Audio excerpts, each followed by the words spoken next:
I know I said I don't like making coverage videos, but last Saturday absolutely blew my mind, and as a mile enthusiast, it only felt right to talk about it. So to start off with the obvious, the Wannamaker mile on both sides was enthralling to watch. The women put on a fantastic show with Laura Muir winning it in 4:20:15, and then on the men's side, nutty times of all sorts were put on display, with the obvious one being Yaren Naguse's 3:47:38, which is now the number 2 all-time mark for indoor. However, what transpired that day as well was when Boston University hosted yet another meet where they had 7 insanely competitive heats of the men's mile, where every single one of them had multiple men go under 4 minutes. So many, in fact, that it shattered the old sub-4 record of 26 athletes by doubling that at BU. Now, I know a lot of other amazing times happened last weekend outside the mile, but I really want to touch on the meet at BU in particular because there's so many fascinating stats about this meet I want to bring to light, along with my brief thoughts on the Wannamaker mile.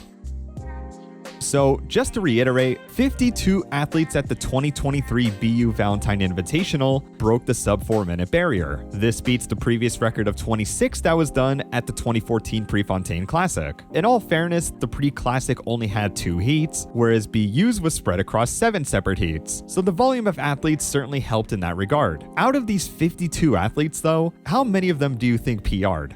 41 or 79% of them did, which is an astounding figure, and 17 of these beat their outdoor PR as well, with only one of these being an outdated time. To go even further, how many of these athletes broke 4 for the first time? Almost half of them did, as 24 athletes were inducted into the sub-4 list, which is almost near the previous record on its own. Lastly, if they did PR, how many of these athletes competed at Boston University's track beforehand? 25 out of the 41 who ran a new personal best had never taken part in a mile race at BU, which means this meet really managed to bring in a lot of new faces that had a tremendous amount of talent to share alongside. So out of every PR set, here are the top 10 biggest drops in time. The biggest outlier here is Ryan Wilson's 3:55:29 with a 10.73 second drop, meaning this was also his first time breaking 4. A PR on this scale is insane, but the fact that he's near the top of this list placement-wise, combined with the fact that he's only raced the mile 3 total times, makes this a near Cinderella performance. There were also some performances from young superstars like Luxembourg's Vivian Hens, Gary Martin, and a couple others. In terms of 1500 conversions that can make these PRs not as drastic, I didn't get too stringent at that, as I just ballparked or glanced at them, but overall it does appear that a lot of these mile PRs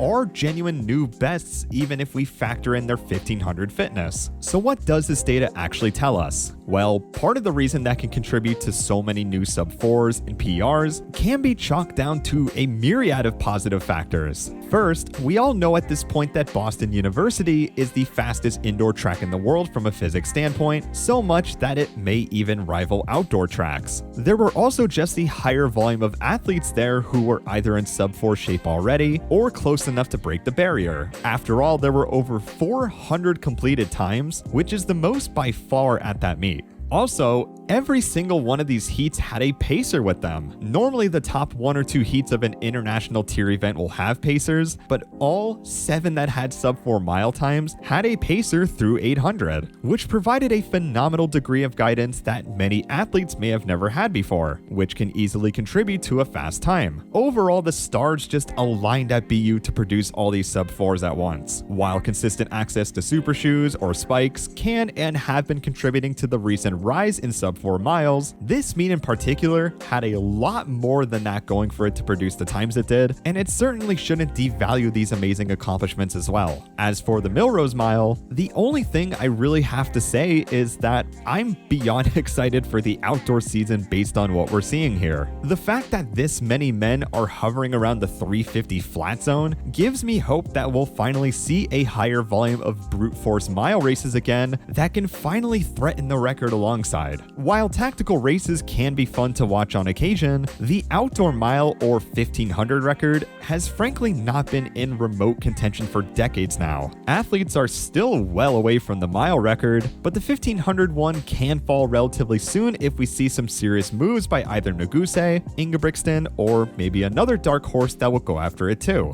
Either way, this weekend brings me so much hope for the mile, and hopefully everyone else is more excited now for this outdoor season too. Anyways, that's all I really wanted to cover. As always, I'll see you on whatever video I upload next, and take care.